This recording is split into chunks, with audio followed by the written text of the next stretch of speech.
Greetings, intrepid system failure listeners. Nathan here with your weekly essay read. This week's is entitled Paradigm Shift, and it's subtitled How the Printing Press Destroyed the Very Fabric of Reality. This essay is part of a series comparing the twilights of Rome's slave-based economic system and the Middle Ages feudal system to today's capitalist economic system.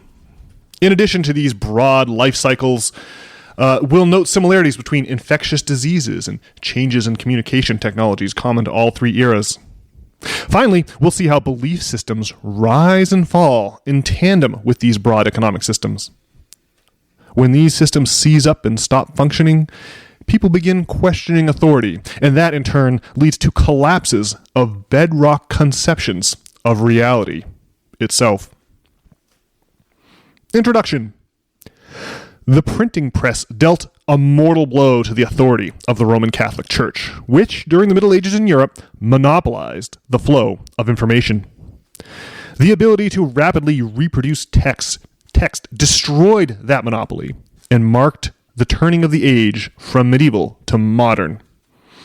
The story of the printing press bears a remarkable resemblance to other advances in communication technology, both past and present.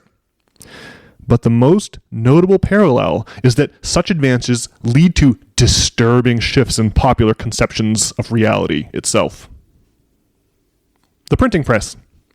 In the mid-1300s, the reputation of the Roman Catholic Church was savaged by the plague. Lacking any germ theory of disease, Europe had only a wrath of God theory of disease to work with. Seeing that the Church was manifestly powerless to stop the dying, people began to entertain grave doubts about whether the Church actually possessed its claimed inside connection with God. In 1440, Johannes Gutenberg's invention of the printing press made matters considerably worse for the Church. Bibles in common languages people could actually understand went into mass production across Europe. They came off the presses faster than the Vatican could confiscate them. These Vulgate Bibles were hot contraband. People swapped them like drugs on black markets.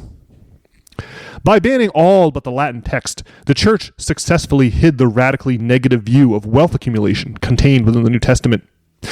It used its very real monopoly over the flow of information to perpetuate a fake monopoly on access to God. The Roman Catholic Church spent the late Middle Ages monetizing this fake monopoly by shamelessly charging people for sin forgiveness. These so-called sales of indulgences became a flashpoint in the looming Protestant Reformation, and the chief complaint of Martin Luther, the mad monk of Wittenberg himself. Apocalypse. The Black Death set in motion a chain of events that ultimately ended the dominance of the Vatican over European geopolitics. Like a 1-2 punch, the plague exposed the Church's fake monopoly on access to God, and the printing press disrupted its monopoly over the flow of information. All this while an acute labor shortage caused by the pandemic upended the old feudal order. Amidst the mounting chaos, Europeans were filled with dread. They naturally assumed the apocalypse was at hand.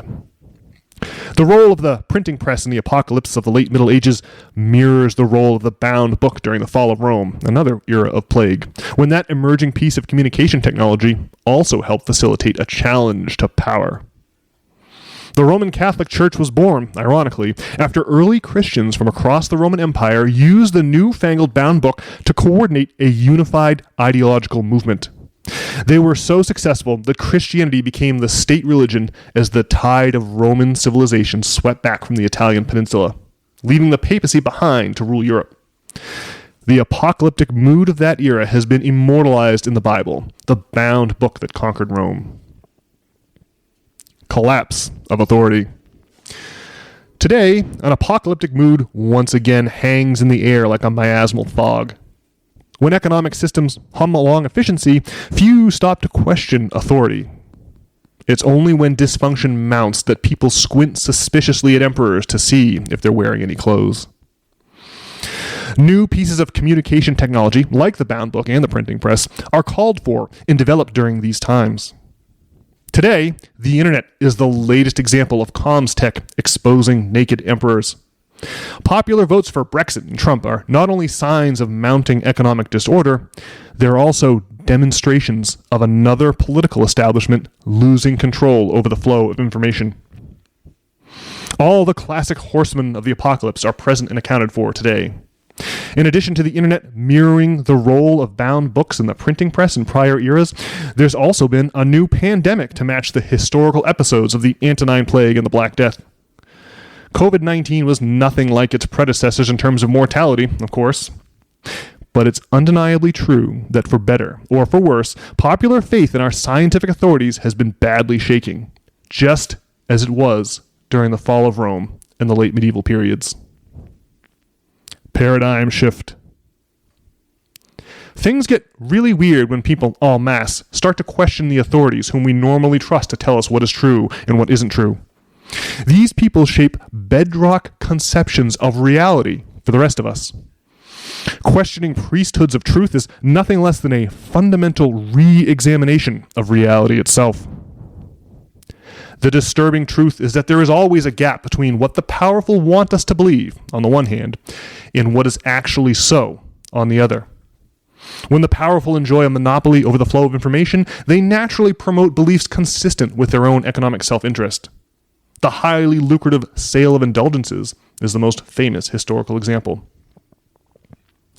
However, once the printing press destroyed the information monopoly of the church, it became possible to entertain views other than those of the Vatican. Eventually, the resulting scientific revolution inverted reality for the astonished people who lived through it. The discovery that the Earth orbits the sun and not vice versa has come to epitomize the transition from the medieval to the modern historical eras.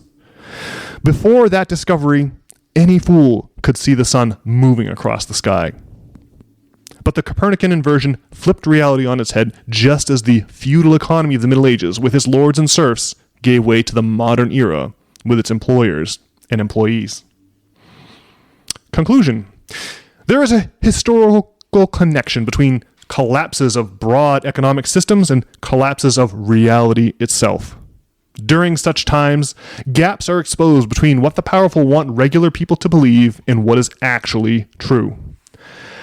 As numerous historical parallels mount between past eras of great change and our own increasingly turbulent time, we should expect that our own conception of reality is overdue to be overturned. Nothing is more disturbing than when firm ground, previously considered bedrock, starts shifting underfoot. But to the historically literate, the collapse of reality itself is just another sign of the changing times. And now, folks, for the further materials section of this week's email, I have a quote from the great Will and Ariel Durant from their 1957 tome, The Reformation. And here, the Durants discuss the circulation of Bibles in languages that people could actually understand. The religious revolt offered the tillers of the fields a captivating ideology in which to phrase their demands for a larger share in Germany's growing prosperity. The hardships that had already spurred a dozen rural outbreaks still agitated the peasant mind, and indeed with feverish intensity now that Luther had defied the church, berated the princes, broken the dams of discipline and awe, made every man a priest, and proclaimed the freedom of the Christian man. In the Germany of that age, church and state were so closely meshed, clergymen played so large a role in social order and civil administration, that the collapse of ecclesiastical prestige and power removed a main barrier to revolution.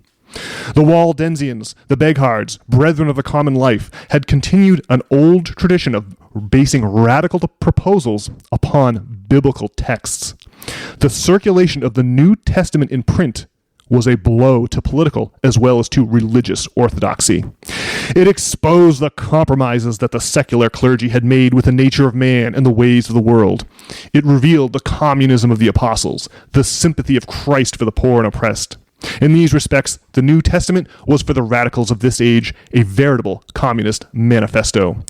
Peasant and proletarian alike found in it a divine warrant for dreaming of a utopia where private property would be abolished and the poor would inherit the earth.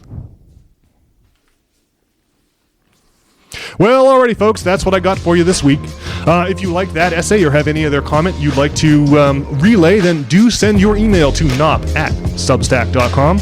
And if you'd like to read other essays like this one or put in your email address so that you won't miss future essays, do head over to nop.substack.com where you can accomplish that very feat. And with that, folks, I will retire, but I'll be back in a few short days with Brian for the regularly scheduled pod. We'll see you all then.